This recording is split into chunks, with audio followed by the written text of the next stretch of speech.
We'll look at 1 Kings chapter 11 here this evening. 1 Kings chapter 11. And we all love a good underdog story. Or we all love a story where the person starts off in a really bad situation, or the person starts off in a really complicated situation, or whether the person's in jail or they're an outlaw or whatever, and then there's a turnaround to the story. There's a turnaround to the narrative, and there's real redemption in it. And we all love that event because it celebrates the fact that we in our own imagination, we jump into the television or the movie or the show, and we are excited for the person because they're starting to get it. You know that their life is not on a good track and they're going to lead to destruction, but then something along the line happens and then they end up doing well at the end of the event. Well, this event is not so good at the end of King Solomon's life. It doesn't end as well for him. We're not for sure exactly what happened after this, much other than the fact that the kingdom is torn apart. 1 Kings chapter 11, we see King Solomon, who has lived in, for the most part, a very peaceful reign. King David was surrounded by slaughter, was surrounded by warfare. King Solomon was surrounded by peace. So all the warfare that David had to fight would only pave the way for the reign of peace which Solomon got to enjoy, his son. But Solomon, along the way, started making certain decisions that was the epitome of disobedience. It marked the fact that Solomon was a little bit more interested within his material possessions, and Solomon was a little bit more interested within his own glory, within the glory of the Lord.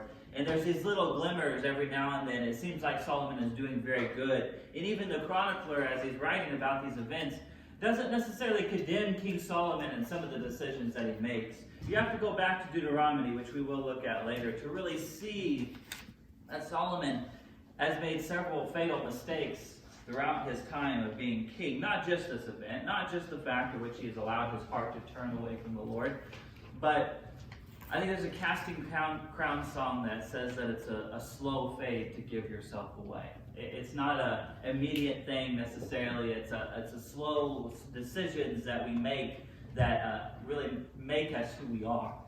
It's the disobedience here and there in which we think that, it's like faith is this wall, and we slowly take out a piece, and we slowly take out this piece, and really that's in our integrity. We have a good wall there, and then slowly there's little bits and pieces of which we have that starts to make our foundation really wobbly, and we start to take out important pieces. King Solomon did such. 1 Kings chapter 11, starting verse 1, it says, "Now King Solomon loved many foreign women along with the daughter of Pharaoh, Moabite, Ammonite, Edomite, Sidionite, and Hittite women, from the nations coming, concerning which the Lord had said to the people of Israel, you shall not enter into marriage with them, neither shall they with you. For surely they will turn away your heart after their gods." So that was what God told him. He said, surely if you give yourself over to these wives, or if you give yourself over to these people, they will turn your hearts over. Now Solomon, as a king, maybe he's got puffed up in pride, thinks to himself, well, maybe here and there it's not so bad. Little disobedience doesn't really hurt. Solomon clung to these in love. He had 700 wives who were princesses and 300 concubines, and his wives turned away his heart. If you have that many people in your life, no doubt. For when Solomon was old, his wives turned away his heart after other gods, and his heart was not wholly true to the Lord his God, as was the heart of David his father. For Solomon went after Ashtoreth, the goddess of the Sidonians, and after Milcom, the abomination of the Ammonites. So Solomon did what was evil in the sight of the Lord, and did not wholly follow the Lord, as David his father had done. Then Solomon built a high place for Chemosh, the abomination of Moab, and for Molech, the abomination of the Ammonites, on the mountain east of Jerusalem. And so he did for all his foreign wives who made offerings and sacrificed to their gods. What does it take for King Solomon to make this decision? Brain damage. Yeah. You mean they have 700 wives and they're going to, yeah. Well, Solomon at this point, if you remember, one of the greatest, or one of the first decisions of his wisdom was them granting this baby, which one woman was accusing that this child was theirs, and then this other woman said, no, it's mine. And they said, well, let's bring a sword here, cut the child in half, and then, you get get this piece and you get this piece. And then the real mother was the one that was mainly concerned with that. And Solomon was declared as being wise amongst them all. If you know a thing about Old Testament gods, you know that particularly Molech was a god which you sacrificed your children to. It was a god which in the Old Testament they referred to as the passing of fire. So as a parent sacrificing your child, for the most part the firstborn, to the god of Molech, the tradition says that they would heat up the hands of, there's this huge statue which they would heat up the hands of Molech. And then you would place your child upon that statue. And they would beat the drums really loud so you don't hear the screams of the children crying out. What does it take for someone like King Solomon to write all of these proverbs of wisdom and then to go to making an idol after that? Depravity, right?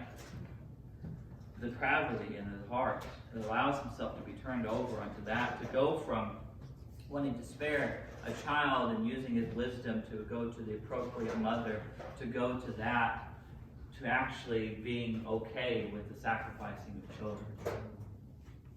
The text goes on, and the Lord was angry with Solomon because his heart had turned away from the Lord, the God of Israel, who had appeared to him twice. And he commanded him concerning this thing that he should not go after other gods. But he did not keep what the Lord commanded. Therefore the Lord said to Solomon, since this has been your practice, and you have not kept my covenant and my statutes that I commanded you, I will surely tear the kingdom from you, and will give it to your servants. Yet for the sake of David your father, I will not do it in your days, but I will tear it out of the hand of your son. However, I will not tear it all away the kingdom, but I will give one tribe to your son for the sake of David my servant, for the sake of Jerusalem that I have chosen. Now in Deuteronomy 17, we'll see that God had given allowance for kings. Remember that this wasn't God's original design for the kingdom of Israel. Israel was supposed to be a theocracy. Israel was supposed to be ruled by the Lord, and the prophets and the priests were to be there. And he knew that eventually they would be given over to this. They would look around at the other nations and say, hey, why aren't we like the other nations? All these other nations have kings, multiple kings. Why don't we have that? Why aren't we ruled that way? We want a king as well. I mean, we can't even see the Lord, right? We tried to make a golden calf and you didn't like that. So what about all these other kingdoms? We want to be like them. Yeah. So God knew that they would want that. And in Deuteronomy 17, we see some laws concerning the kings. He says, well, we know that you're going to want them. So these are the laws which the king is not to obey, or the ones in which he is to obey. When you come to the land that the Lord your God is giving you, and when you possess it and dwell in it, and then say, I will set a king over me like all the nations that are around me, you may indeed set a king over you whom the Lord your God will choose. One from among your brothers you shall set as king over you. You may not put a foreigner over you who is not your brother. Only he must not acquire many horses for himself, or cause the people to return to Egypt in order to acquire many horses. You want to know the place where Solomon got his horses? Egypt. Exact prohibition was just shunned. Since the Lord has said to you, you shall never return that way again. He didn't want people going back to Egypt to be reminded. That's a funny thing about sin, isn't it? Isn't that a funny thing where it's so domineering and so it keeps us in a form of slavery, and yet still we can be tempted to go back to it at times. Even though how ugly it was, and for them, I mean, they were beat. And they were given harsh demands, and yet they still wanted to go back at times to Egypt. Going on, and he shall not acquire many wives for himself. Okay, how'd that turn out? 700, he kind of figured, well, after the 501, we'll just keep on going. Lest he turn his heart away, nor shall he acquire for himself excessive silver and gold. Well, that didn't turn out very well either. He was the wealthiest man around. He had much silver and much gold, and not all of it went to the Lord. Some of it say go to the to the temple, but most of it kept for himself as well. Then it goes on in which they were to keep also a book of the law written for themselves, in which they were to keep and to instruct themselves and their families. Now, King Solomon allowed his heart to be turned by several others. What's that? The scripture say that bad company ruins good morals? King Solomon definitely allowed his good morals to be corrupted. We read this and think to ourselves, how on earth can someone who has wrote most of Proverbs be allowed themselves, the wisest man on earth, and he allows himself for his heart to be turned over in this way? And it truly was that, because for them and having multiple wives, polygamy isn't that odd, but this is extraordinary even for their time to have this much. But for a king, it was common for certain treaties, and so for peace treaties, this is probably why the kingdom is so peaceful at this time, because he was married to so many other nations, and so they couldn't battle him. But how does it take for this man to be so wise, and yet also for his eyes to be blinded to the foolish road of which he's going down? Which says to me that wisdom is not a once occurrence, right? It's not a one-time thing. Wisdom is something that's continually sought. Wisdom is not something for King Solomon, in which God, if you recall, God appeared to him and he said that, I'll give you whatever you desire. And God tells him, Solomon says, I want wisdom above riches, I want wisdom above this. And then God grants him wisdom. He says, because you asked for wisdom first, I'll grant you these other things as well. But he was very wise, and yet he didn't keep it. At least not in this practical way. He instructed so many people in all of his wisdom, and yet he allowed his heart to be turned over into idolatry, and to allow it to be turned into foolishness. This isn't even subtle, and it's also not like the fact in which he turned away totally from the Lord in his own eyes, because I'm sure he went to the temple. I mean, he constructed the thing. I'm sure he went to the temple and to offer what he could, but also on the side, he's also keeping Chemosh, and he's also keeping Moloch, he's also keeping all of these other gods on the side, and he figures, might as well. The wisest man in the world at that time has become the most foolish. Because really, it's the foolish that was once wise and have turned from it. The fact that it's right there in his face, and yet he fled. Now, David had been constructing, or remember, it was first within David's heart, it was first his dream to build the temple of the Lord. Previously was the tabernacle. He said, why should I sleep in such a great abundance of property, and yet the Lord sleeps in a tent? The Lord should have a temple. And so it's within his heart, and at first the prophet affirms it, and then he seeks counsel from the Lord and comes back to him and says, the Lord, this isn't for you, David. It's actually not, the prophet at first gives him a thumbs up, and the Lord tells him that, not so much, because you have much blood on your hands. You're a man of warfare. He didn't want the temple to be built by David, because David's reign was filled with warfare. He wanted it to be built at a time of peace. So, David, in his humility, really, he allowed this construction he did everything he could to get all the pieces and all the preparatory work done. How would you like to spend all of your life working for something that you know that's going to be so great, and yet you're not going to get to taste the fruits of it? But David still did it. David was still humble before the Lord, and he allowed his son to take over that. And he knew that his son would. He didn't think that, well, maybe just the Lord will change his mind at the end, and then I'll get to build it. Solomon did. Now, I hope I'm not unbiblical in making this statement, and if I am, I pray that the Lord forgives me. But, and I'll preface it with this, that you know that in our lives, all of the good things that are here are all because of grace. It's all because of mercy. It's all undeserved. It's all definitely salvation, but even the breath that's in our lungs is undeserved. Because we can praise him one minute, and at times, we can go out the door and then do something totally contradictory to the way we should be living our lives.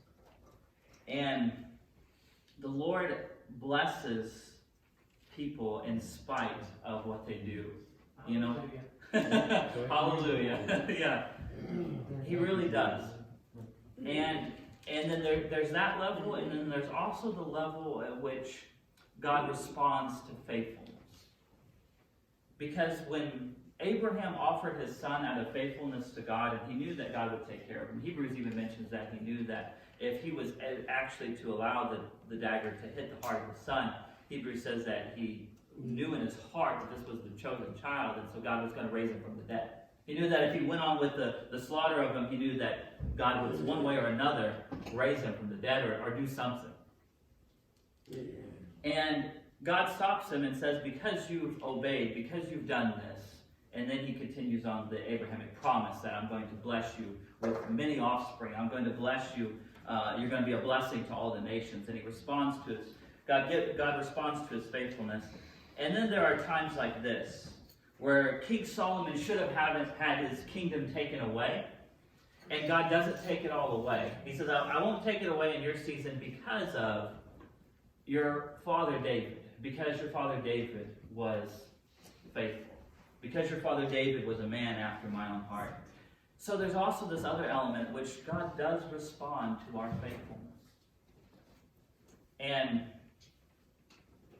God also does things in spite of us. And I hope that I live the type of life in which God sees the faithfulness. Amen. Where he's not always having to, and like I said, it's all of grace and all mercy, absolutely, but I'm not always messing everything up and God just having to take everything. But that there's a response out of faithfulness like Abraham. Whereas when Abraham did his thing and God responded, he says, because I've seen, he talks about the testing of Israel and the testing of the people. The people were tested in their wilderness wanderings, and not all of them did very good, did they? Most of them didn't do very well. Some of them did, most of them didn't. But God does respond to faithfulness. And out of the faithfulness of David, God responded well, even unto another generation. If you're living in goodness right now, do you wonder sometimes whether it's because of a previous generation that God's honoring that? God allowed King Solomon to still continue with it. Believe me, he had a train wreck later on, absolutely. But God said, I'm not going to take it all away yet. But not because of you, but because of King David.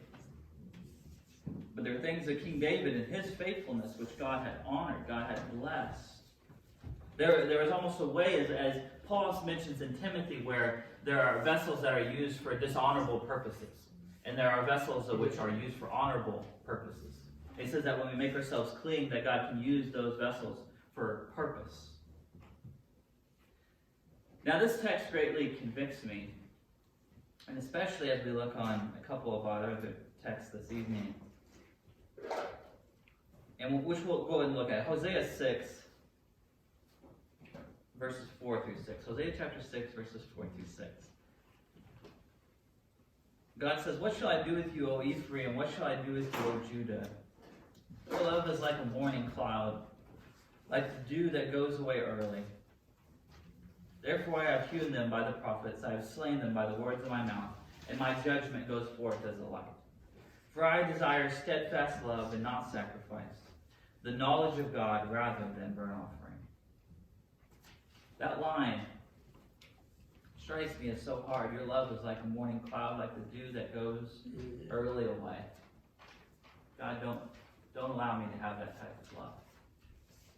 That's there one moment and then gone. It's like a morning cloud. You see it in the morning. Isn't the setting of the sun and the rising of the sun absolutely beautiful and breathtaking? We look at it, but it's not there forever, is it? It's there momentarily. It's there shortly, and it's gone. God says, your love for me, O Ephraim, your love for me, O Judah, is like that. It's there for one moment, and then it dissipates. It's gone. It's like the dew that's on the ground. May our love not be like that toward the Lord, which is here in the good seasons. It's here when things are going well, but the moment we enter in a difficult time of our lives in which our love starts to dissipate, our love starts to die down, our love starts to cool down, and we allow the hardness of life to strangle out the love of God in our hearts. And when I read the Bible, sometimes I can view God almost like I'm dissecting a frog. You know, I can look at it and think about this and pull it apart and think that, you know, well, God's like this, and I don't know whether, but God isn't like that. God's a person, God's a being. God in the Trinity is desiring a fellowship with us. Amen. Not because he needs it, but because he wants it. Hallelujah. Out of his goodness, out of his grace. May our love toward him not be like that morning cloud, not be like that dew that's here and gone. And in Deuteronomy, he warned the people that when you go into the land in which I'm going to promise you, you know, if we could be praying for something, and we get it, there's a danger at which we stay in this mode of thinking that we got it because of us. We think we got it because we're good enough. We think we got it because, you know, I really struck a chord. I'm really doing good in life. It's mine. And God warned the people when they come into the promised land. He said, don't think to yourselves that you get all the good spoil and the good wine and you get all the precious minerals and you build houses for yourself and you forget me. Don't forget me. Don't forget that I'm the one who gives you the ability to gain wealth. I'm the one who gives you these houses. I'm the one who provides for you. And it's no different today. God's still giving us our daily manna. We can trust in our credit cards. We can trust in our bank accounts a lot and often, but it's still from God. That's right. Amen. That's still grace that he's giving unto us. King Solomon had forgot the promises of God and the goodness of God. And he wanted to mix in idolatry with the worship of Yahweh. One more text this evening, Revelation chapter 2. Talking about the church in Ephesus. Verse 2 and 5. Now notice all the good things that this church has going for us. Because if you were to see this church, you would think that things are going really well. And there's some good positive marks. I know your works, your toil, and your patient endurance, and how you cannot bear with those who are evil. But have tested those who call themselves apostles and are not, and found them to be false. I know you are enduring patiently and bearing up for my name's sake, and you have not grown weary. It's all very good marks. But I have this against you, that you have abandoned the love you had at first. Remember, therefore, from where you have fallen, repent and do the works you did at first. If not, I will come to you and remove your lampstand from its place, unless you repent. The terminology that is using, the fact of the lampstand, is saying that I'm going to take your church from out under you. I'm going to kick it out from under you. And this church had a lot of things going for it. I mean, most of these churches have good doctrine. Most of them seem to be practicing good things well. But he says this, that you have abandoned the love you had at first. You've forgotten me in the midst of it. You know, we can have so many good things on our checkbox. We can have right doctrine. We can have even taking care of the poor. We can do the right things. But Paul mentions in 1 Corinthians 13 that there is doing in the right things and yet also not doing it out of agape love. We can do all the right actions and yet still not do it in love. You've abandoned the love you had at first. Remember, therefore, from where you have fallen. Repent and do the works you did at first. Part of that is remembering where we came from. He said, remember where you've fallen. You previously were and how I picked you up. How I redeemed you. How I brought you from the pit. We just sung that beautiful song about being brought up from the miry clay, from the pit. That King David says, I called from the pit. You heard. You responded. You answered. There's no pit too deep enough where God will not pick us up from. And in our fallenness, in which we've remembered that God has responded to us, we reflect on that. We do the works we did at first. You know that fire that's first there? We all love it when someone first becomes a Christian because there's a fire, there's enthusiasm that's there, and they're excited about Jesus and they want to share Jesus with everybody. And there are people that say, well, you know, that's going to die down, it's going to simmer out, it's going to die out. Well, yeah, I can keep thinking that way, of course it will. But the thing of it is, we have to put gasoline on that fire. When those flames start to die down, we have to stoke those flames. And there's nothing wrong with admitting that we have to do that. Because it's there. Part of the problem is the fact that sometimes we won't admit that we're in that pit. We cannot stoke those flames unless we admit that they are not where they should be at. But God responds to our prayers. And God responds to us heeding His words.